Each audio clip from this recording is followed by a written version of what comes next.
मायबापा बऱ्याच लोकांनी मला कॉमेंट केले की बाबा आम्ही स्मरण कसं करायचं. मी म्हणलो सदा सर्व काळ स्मरण करायचं आणि तुम्हाला शयनासिनी भुजिनी परमेश्वर झोपताना आणि जेवताना ओदनी कवळ घेता नाम घ्या श्रीहरीचे.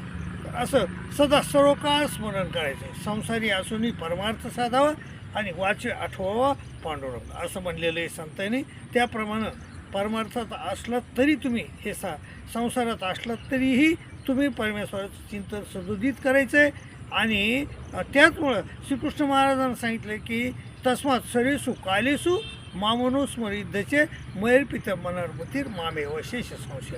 सदा सर्वकाळ माझं तस्मात सरेसु कालेसु सदा सर्वकाळ तू माझं चिंतन कर आणि तू मला येऊन मिळशील याच्यात संशय नाही. मायबापा सदा सर्वकाळ चिंतन करा आणि परमेश्वर प्राप्ती करून घ्या.